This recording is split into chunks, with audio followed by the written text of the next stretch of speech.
Crépuscule par Joan Branco. Le pays entre en des convulsions diverses où la haine et violence ont pris pied.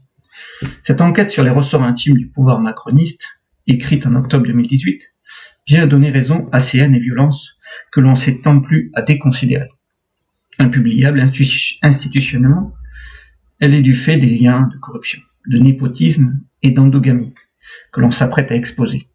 Tous les faits, pourtant, ont été enquêtés et vérifiés au détail près.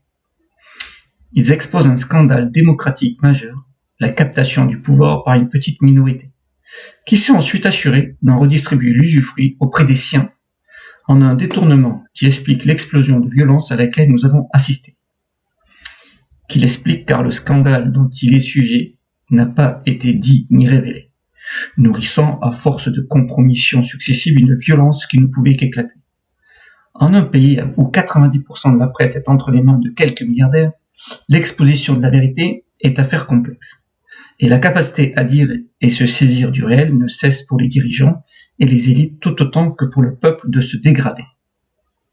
Un Français sur deux, sondage YouGov du 4 décembre 2018, souhaite la démission de Macron. Il faut mesurer la force de ce chiffre. Il ne s'agit pas de dire que le président de la République déplairait à un Français sur deux, mais qu'un Français sur deux, dont une immense majorité croit et adhère au système politique existant. À peine un an après une élection présidentielle, considère que son résultat devrait être invalidé par le départ de celui qui, théoriquement, devait les diriger pendant 5 ans. Il n'est pas difficile d'en déduire qu'une très ample majorité l'approuverait si cette chute ou destitution intervenait. Comment l'expliquer alors que formellement, cet être semble avoir respecté l'ensemble des conditions qui font qu'une élection puisse apparaître démocratique?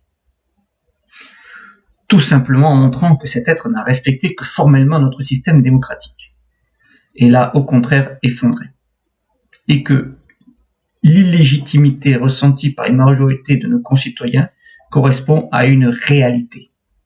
Cela, nos journalistes et commentateurs partis politiques se refuseront toujours à le dire et à le croire, à l'enquêter. Cela est naturel car, nous allons le montrer, ils ont été complices et principaux vecteurs du viol démocratique est intervenu. Jeu d'apparence où l'on a présenté un être au peuple pour en masquer la réalité. Les mots sont durs. Et pourtant, vous allez le découvrir, ils sont justifiés.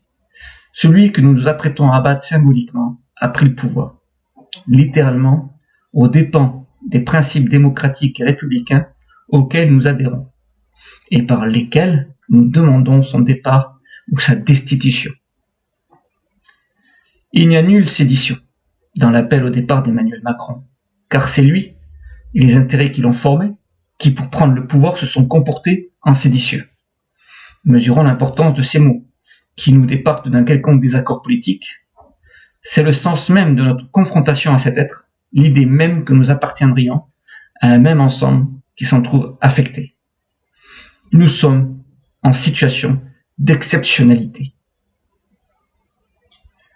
Remarquez la chose suivante. Aucune parole institutionnelle, dans les médias, les partis politiques ou ailleurs, ne se fait la porteuse de ce désir de destitution. Alors que, nous l'avons vu, il concerne à minima la moitié de la population. Aucun, à l'exception des gilets jaunes, que l'on invite et traite avec folklore pour les décrédibiliser sur les plateaux télévisés, ne s'est saisi de cette revendication principielle. Or, c'est bien le rôle du médiatique et du politique, en une société démocratique et libérale représentative, que de porter la parole et les intentions de la population. Si la chose n'intervient pas, et si elle n'intervient pas avec une telle férocité, alors le principe de notre régime s'en voit affecté. Cela, et cela seul justifierait la violence qui a explosé. Car comment ces êtres pourraient-ils se faire entendre en un système où leur parole n'est pas seulement niée, mais tout simplement invisibilisée, en ce paradoxe que personne ne souhaite traiter, la preuve d'une défaillance profonde, d'un échec qu'il s'agit de corriger. Tout semble pris à la nasse de ce qu'il conviendra d'appeler, et nous le justifierons, un système oligarchique, à savoir un espace public dominé par des individus dont la fortune dépend directement ou indirectement de l'État, et qui l'ont investi pour prendre le contrôle des médias et ainsi s'assurer de la préservation de leur intérêt au détriment du bien commun. Un État que l'on retrouve aujourd'hui est sans hasard en une période où le peuple réclame ses droits, non plus dévoués à ce bien commun, mais au maintien de l'ordre, c'est-à-dire de l'existant, et de ceux qui ont placé les leurs, y compris pour desservir les populations. Ce qu'il s'agit pour nous maintenant de démontrer, c'est qu'Emmanuel Macron a été placé, bien plus qu'il n'a été élu, que la presse a agi en ce domaine avec complicité, et que la colère et la volonté de destitution qui animent une majorité de nos concitoyens s'en trouvent légitimées. Nous avons raconté sur Twitter et ailleurs les mécanismes amenant à l'organisation des 20 heures de TF1, des interviews présidentielles de France 2, la nomination et du recrutement des journalistes selon des affinités diverses, les systèmes de compromis et de redistribution qui se mettent en place à toutes les échelles pour s'assurer que le mot ne sera dit des mécanismes qui président à la production de l'information. Nous avons raconté ailleurs comment Emmanuel Macron a opéré un véritable arrachement démocratique dont le seul débouché pouvait être le raidissement autoritaire du régime, jusqu'à l'excès ou l'effondrement.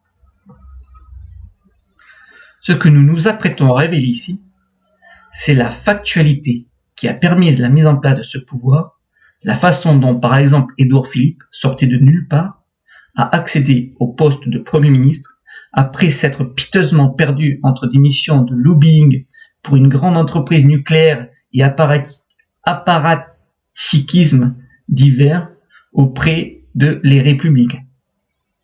Comment et pourquoi Ludovic Chaker et Alexandre Benalla ont été recrutés à l'Élysée afin de mettre en place une garde prétorienne agissant en police privée d'Emmanuel Macron, selon le modèle que lui avait fait découvrir Bernard Arnault en le présentant à Bernard Scarsini, ancien directeur de la DGSI, actuellement mis en examen pour avoir mis au service de son nouveau patron, LVMH, ses réseaux et parfois les services secrets de notre pays. Comment tout cela, malgré les courageuses investigations de certains, n'a jamais été proprement raconté. Nous allons parler de la raison pour laquelle Édouard Philippe a pris une telle place auprès d'Emmanuel Macron. Là où la presse libre de ces centaines et ces centaines de journalistes s'est satisfaite d'en faire le récit que lui dictait la Macronie.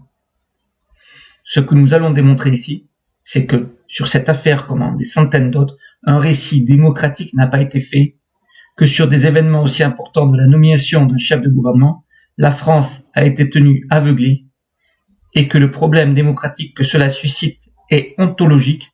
Il menace notre régime en retirant à ses dirigeants toute légitimité, puisqu'en faisant de leur élection une farce visant à masquer les véritables ressorts les ayant propulsés, nous allons montrer comment un être, Jean-Pierre Jouyet, que tous les journalistes politiques connaissent, sur lequel aucun n'a enquêté en ses rapports à la Macronie, comment cet être a fait avec Henri Herman, millionnaire chargé de financer la vie privée de Macron, et Xavier Niel, le président Macron.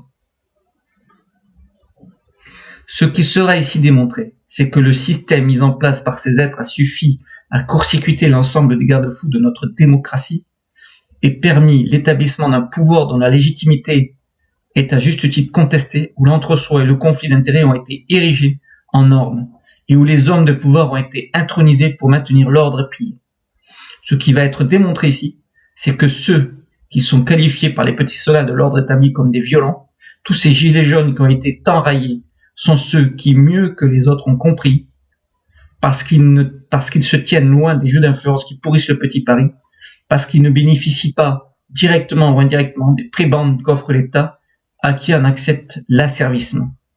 Ils ont vu tout de suite les entourloupes que l'on tentait de leur imposer. Ils ont compris sans avoir à l'entendre, entre autres, que la taxe carbone n'était que l'habillage pour faire payer à tous ceux que quelqu'un, par l'ISF, l'exit, la flat tax et les 1000 autres dispositifs récupérés.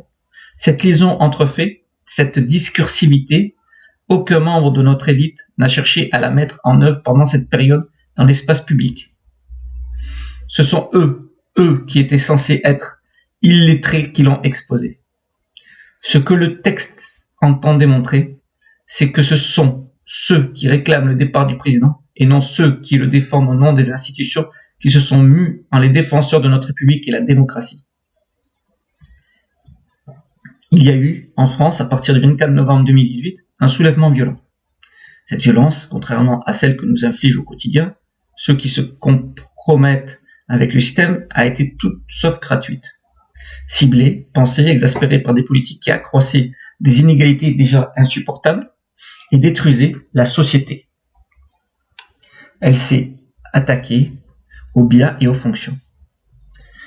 Libératrice, elle a été source de joie et de lien. Contenue, elle a été pensée. En une société où ce sont toujours les mêmes qui souffrent de l'incertitude, de la crainte de la perte de leur position, de la précarité, elle a inversé les rôles. Voilà que les bourgeois et les installés, voilà que les pilleurs et les profiteurs se mettaient à trembler. Voilà que ceux qui s'étaient allègrement, joyeusement, sans se jamais craindre de contre-coup compromis, se trouvaient exposés. Voilà pourquoi un être comme M. Couturier se montre si véhément pour attaquer une révolution dont il sent qu'il en est le premier objet. Voilà pourquoi le monde tremble tant à l'idée de l'appuyer. Ce texte explique et légitime leur colère. Il montre que les politiques ont leurs sources et leurs sentiments une réalité. Ce texte donne assise et raison à leur colère. Il permet de démontrer, le mot est fort, il est justifié, qu'ils ont eu raison. Par les faits, loin de toute idéologie, il montre pourquoi cette colère était saine et nécessaire, pourquoi il faut les faire céder. Toute violence est défaillance de communication. Or, ce qu'il s'agit maintenant d'exposer, c'est que cette défaillance a été organisée par quelqu'un pour servir leurs intérêts, à l'échelle de la société. Elle s'appuie sur 1000 compromis, manipulations et opérations diverses qui ont débouché sur l'organisation d'une élection illégitime qu'une majorité cherche maintenant à renier. Cette violence que tant exige aujourd'hui de condamner est de leur responsabilité et doit leur être retournée. Fin du chapitre. Fin du prologue.